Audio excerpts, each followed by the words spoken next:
I have grown on acreage, and I have grown on tiny city lots, which is basically what I'm on right now. My city lot is 1/8 of an acre. And it doesn't matter what size of property you are on, there's always some flowers that just don't seem to work for me, and probably some that don't work for you as well. Now, not all of them are cut flowers. Some of them are cut flowers that I will never grow again, and some of them are just flowers that I consider beautiful or nostalgic that I've tried and will never grow again, hoping to have grown them for cut flowers, but they just don't work. And we're going to dive right into what they are. And the first one is lavender. Oh, I really love lavender. In the past, when I had acreage, I literally tried to create a knot garden with lavender. I have tried to edge paths with lavender.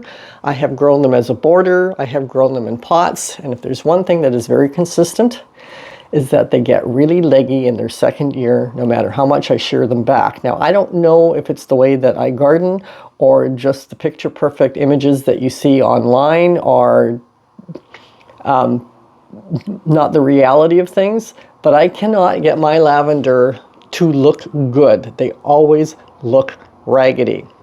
And for that reason, lavender is one of the flowers that I will never grow again. Unfortunately, there's a slight caveat to that, because if you've been following me, you know that I grow the, what's it called? The Albanana white lavender, because I take cuttings of it and I pot it up and I sell it as little plants.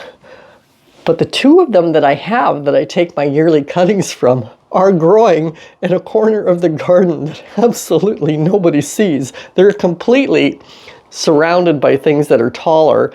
I have to go down into the very bottom of our driveway, right up against the fence, and reach in and find them to take my cuttings, because they never look good in my garden either, but they're really only there for the cuttings, and so they get probably the worst spot ever. So lavender is just, I've given up on it. I can't make it work. If any of you guys have lavender that looks good every single year, what is your secret? The second flower that I will never grow again, I grew specifically for cut flowers.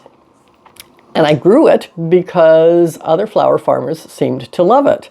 And it's a blue flower, and I thought, okay, a blue flower that other flower farmers love, I should try it. And that is Nigella or Lavender mist. Well, I was underwhelmed. I grew it. I gave it a 4-foot by 4-foot area just as a test. I'm figuring I would use every stem of it. I actually used none of the flowers. I really was underwhelmed by them. But then there are some flower farmers who grow it simply for the seed pods. And I thought, okay, well, I'm underwhelmed by the flowers. I'll just ignore it and I'll use the seed pods. And they are beautiful.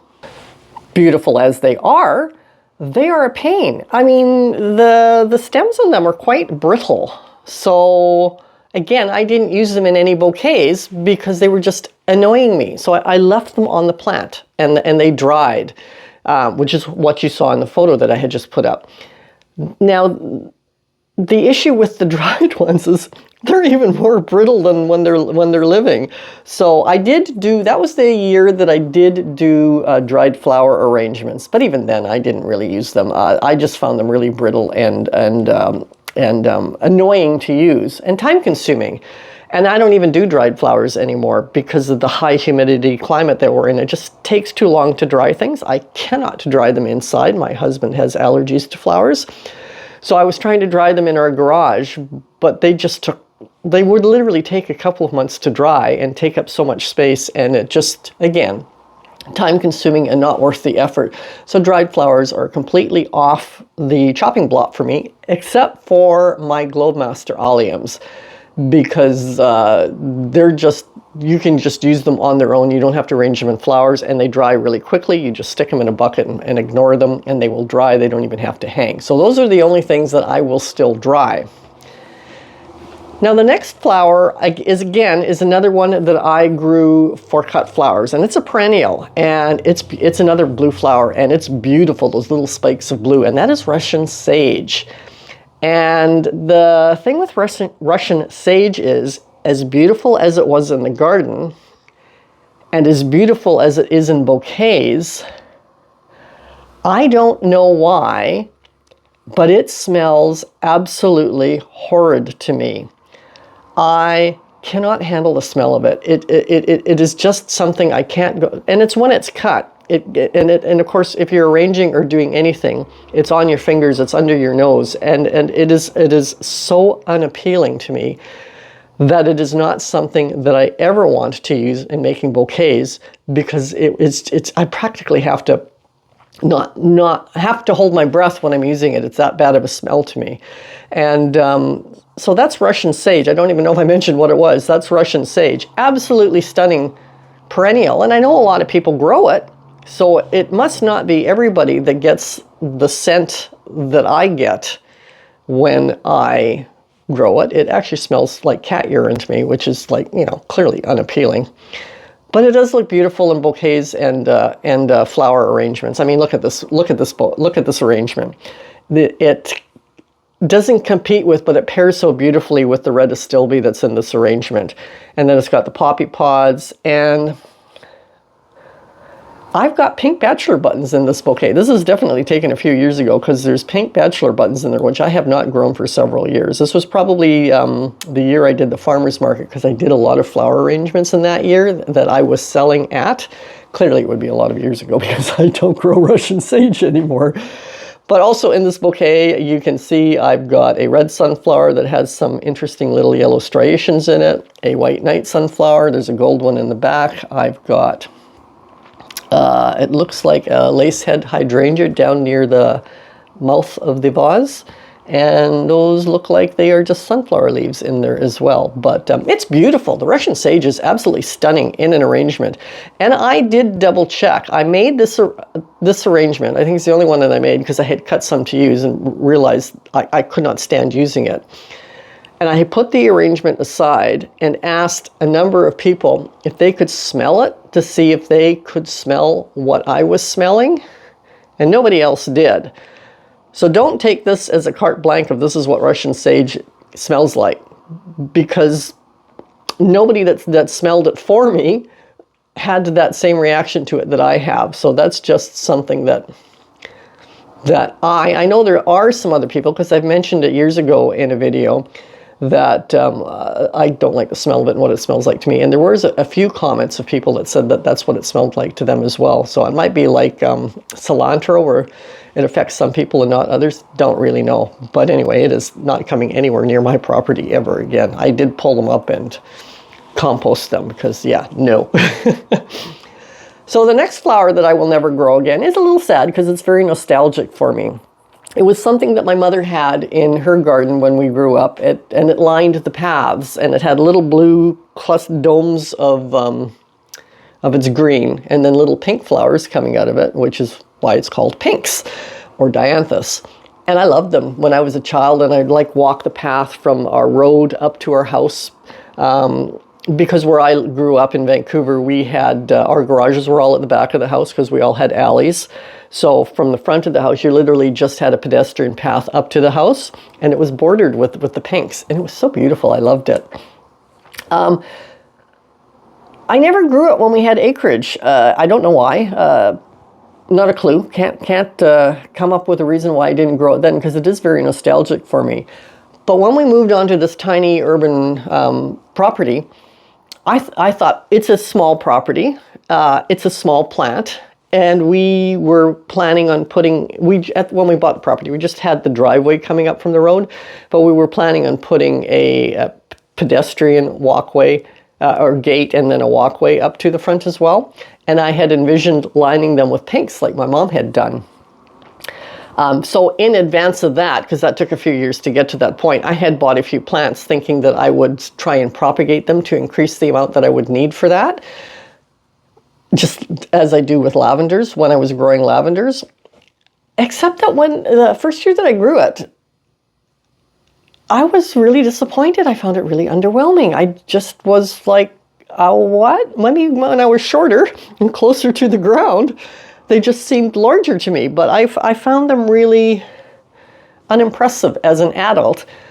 Or maybe it's just that as an adult who has, been an adult for decades, and being exposed to a lot more flowers than I was as a child, because as a child I was only exposed to the flowers that my mother grew or my neighbors grew.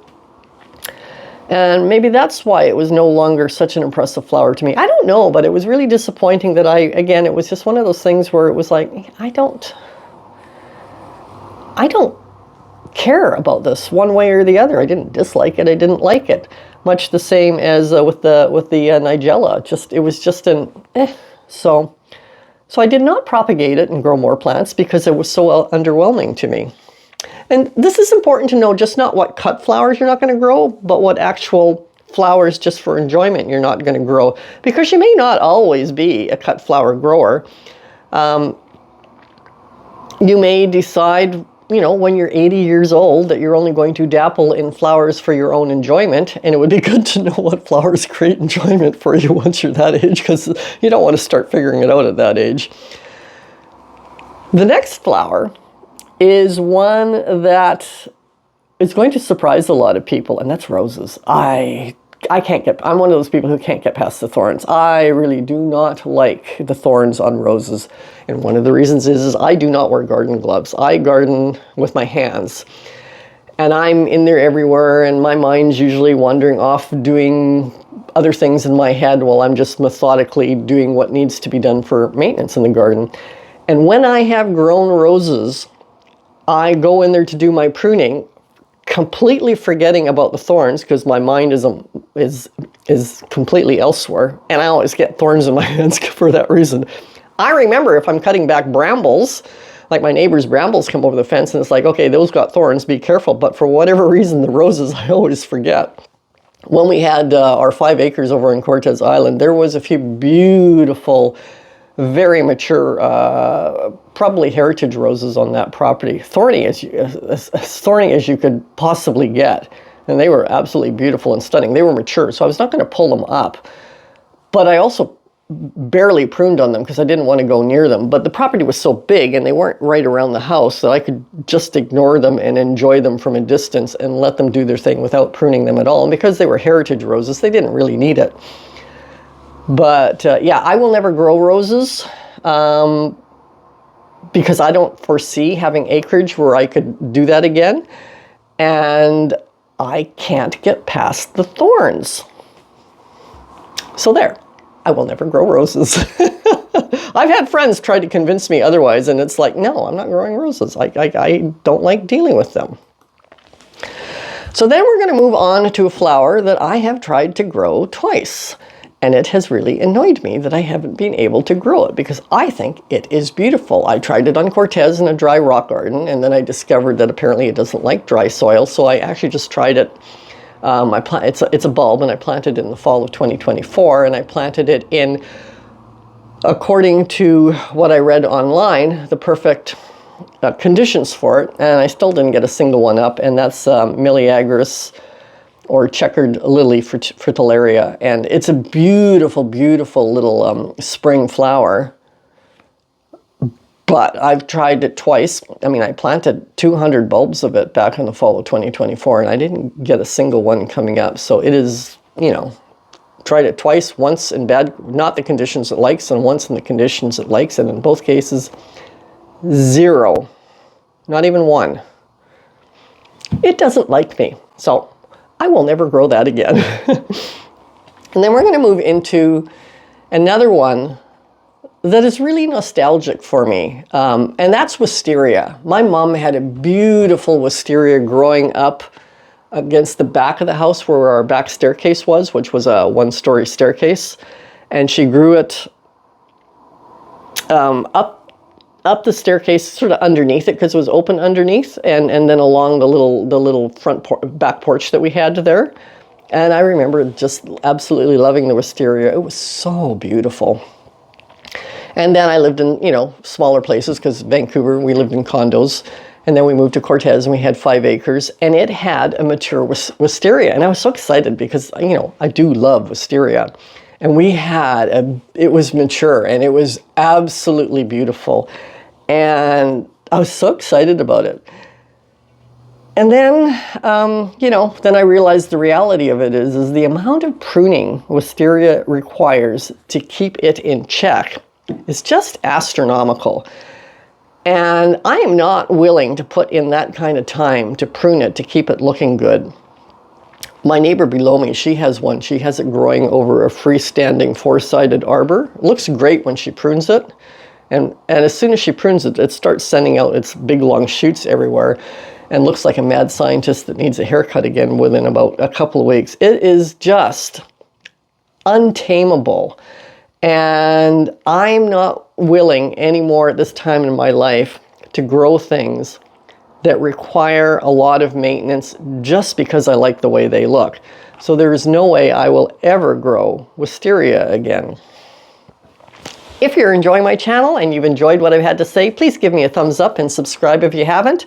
And now let's get on to the next flower that I will never grow again.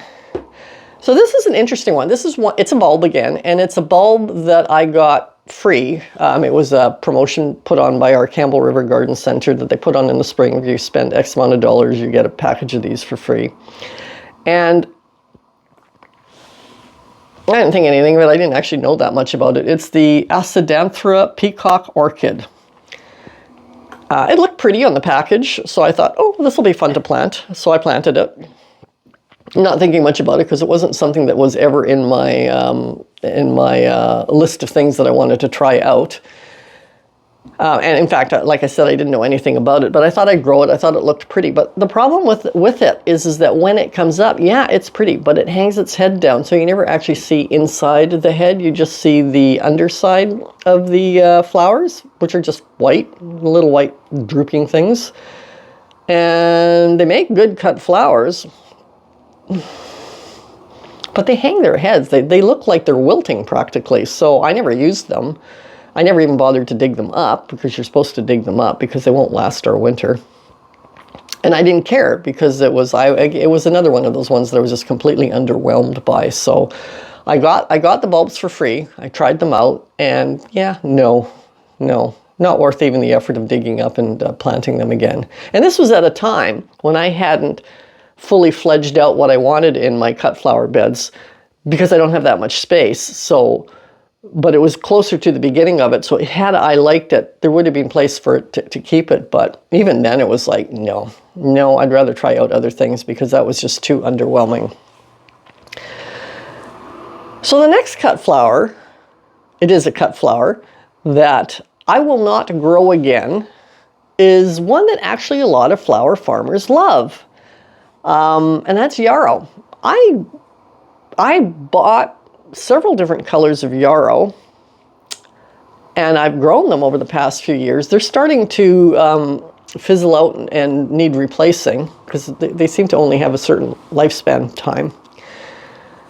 And I'm not replacing them because I used them because they were there, but I only used them because they were there. There's other things I'd much rather use. They just don't have any real appeal to me one way or the other, which is surprising because I like using parsley umbels, which have sort of that same top to them. I love using marjoram, which has sort of that same top to them. But the yarrow, it's just, yeah, again, was completely underwhelmed with using yarrow in bouquets, and I was really underwhelmed with how it looked in the garden. So it's just going to quietly disappear on its own, and I'm happily going to replace it with something I'd much rather grow.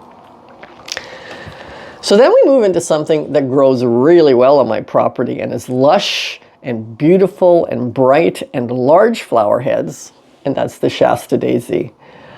I don't like the Shasta daisy. I dislike that big yellow center with the white petals.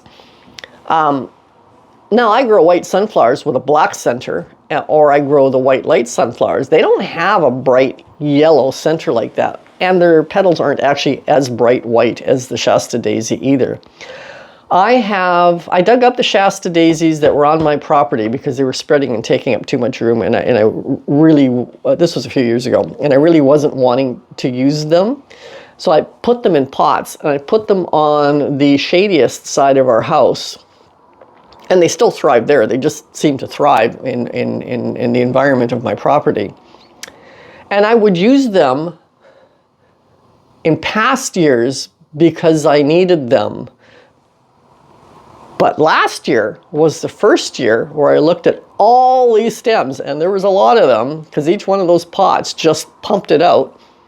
And I went, yeah, I don't like them. I am not using them. I really dislike them, and I don't want to use them in my bouquets. I used them in the past just as a necessary item, but I'm now at a point, I guess, where I don't need that necessary item, and I'm thinking of just, I'm going to have to put the pots in quarantine so that they completely die, roots and all, which will take a while. Because I usually, with any spent plant matter or plants that I don't want, I will direct compost them. If I try to direct compost my Shasta daisies, any little piece of root will grow and I will end up with a disaster in my hands. So I have to make sure they are 100% dead before I do that. And I don't know if that's a year's worth of waiting or 2 years worth of waiting. But either way, they're going to be going away, even though they're in an area where really nothing will grow. I'll probably try and grow something there. I don't know what. Now, having said that, I love my snowdrift double-headed Shasta daisy, which you might say looks almost exactly the same, except that the bright yellow center is not quite as yellow, and those broad, flat petals are far more thin and kinky and fun. There is another similar looking flower that I don't particularly like, and I would stop growing except for one reason, and I'll tell you what that is in a second. But that's feverfew. Now, it's got the same bright yellow center and it's got the same broad white petals on it. But of course, rather than a Shasta daisy, which has a flower head like this, the feverfew has little tiny heads like that in size. But either way, I don't particularly care for it, and it's like a weed on my property. It just literally pops up everywhere. There's no not having it. I left some to grow around the dahlia bed that's between our driveway and our walkway, only to keep the dogs out of there because they had been kind of cutting through there in the winter. They say they know when not to go into the flower beds, but they also know in the winter that there's nothing growing because they're smart, golden retrievers. And so at that point, they will cut through. And so I had let feverfew grow up right along the edges of this one bed just as a signal that, okay, there's stuff growing in here now, don't cut through there, which worked like a charm. But that's not the reason I'm going to continue growing it. The reason I'm going to continue growing it is because last year when I did that, I discovered in the spring that apparently feverfew is a place that ladybugs love to mate. Now, interestingly enough, even though the ladybugs are mating on the feverfew, that doesn't mean you're going to have ladybug larvae there, because ladybugs can hold their fertilized eggs within their reproductive system for, I can't remember if it's up to 1 or 2 months, but for a long time period, and they will go looking for plants that have suitable food for the larvae when they're hatched, and they'll lay eggs there, and then they'll go off and do the same thing. So even though I actually, every day for about a week, there was multiple ladybugs mating on my feverfew, which was so cool. I didn't have last year or the previous year or most years. There was 1 year where I had an aphid infestation. But most years I don't have aphids or whatever else ladybugs feed on. So I was kind of shocked to see the ladybugs mating on my feverfew because I don't have bad bug pressure. And so that's when I did a bit of research on it and discovered that they're mating there because that's what they want to do where they've overwintered. And since I don't cut anything back on my property really over the course of the winter, except for as I need it for when I'm direct composting, they more than likely, all those ladybugs that were mating on my feverfew had overwintered probably in the shade garden on the side of our driveway, which I really don't cut anything back in, and they do like to get into like little crevices of trees, etc. And I do have a row of cedar trees as well as a rhododendron in there. So they probably overwintered in there, and it was a very short flight from there over to the feverfew. And they like feverfew because it's a nice flat landing, and they can stay on it and get mounted and do their little happy thing and not have to worry too much about their footing, I guess. So that's why I had ladybugs mating on the feverfew. But for that reason, I will grow feverfew around that bed again and see if it happens again this year. I will let the little seedlings grow there and look forward to the potential of that happening again and be very disappointed if it doesn't. So then I'm going to talk about, that was 10. I'm going to talk about a couple of more plants, or, well, I mean, you could say they have flowers on them, that I will never grow again. And the first one is pampas grass. And this again goes back to way back when with my mother's garden in Kitsilano. She had a pampas grass growing in one of the front garden beds. And I offered to cut it back for her one year because I was, as a very young child, very much into gardening. I was thoroughly enchanted by her backyard food garden, which is what got me into backyard food gardening for the rest of my life. And even though the backyard is now mostly flowers, but I do grow food in and amongst my flowers.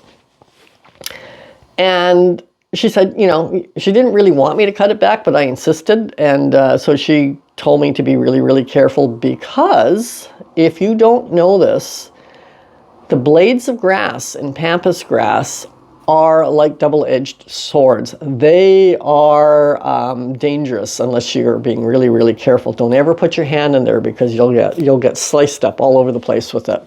So I will never grow pampas grass, because it would be a high maintenance and careful. It's like the roses. It's just not worth the effort. The other thing that I will never grow again is cilantro. And I honestly don't know if I'm one of the people who tastes cilantro where it tastes like soap. I think that's a gene thing. There's certain people who have a certain gene that makes it taste like soap, and there's other people who don't have that gene, so they don't have that taste. It's nothing to do with your taste buds. It has to do with a particular gene, I believe, if I'm saying that right. I don't do the cooking. My husband does, so I have no idea if he ever even uses cilantro. But I grew it one year. Somebody gave me a pack of seeds, so I thought I'd grow it. And this was years ago. And it bolted and made these really pretty white flowers. This was on Cortez, where we had the big property, and I thought the little white flowers were fun. So I just left them and ignored them. But then when I started the cut flower farm, I remembered that cilantro bolts really early in the spring where I live. So I thought it would be a really early, nice little light white flower that I could use in the bouquets. So I grew it specifically to let it bolt. And when it was ready to harvest for my bouquets, I went in there with a pair of scissors to cut them. And I cut them and went, oh my goodness, it was like the Russian sage. It smelled horrible. But it was worse because it was so overpowering. I had to like drop them. I couldn't handle the smell.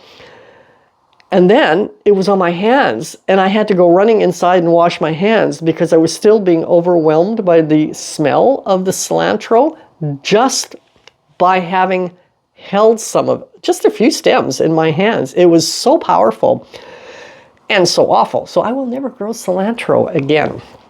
Now, I've just gone over a whole pile of things that I will never grow, so it might be kind of fun to cleanse the palate, shall we say, with flowers that I absolutely will grow.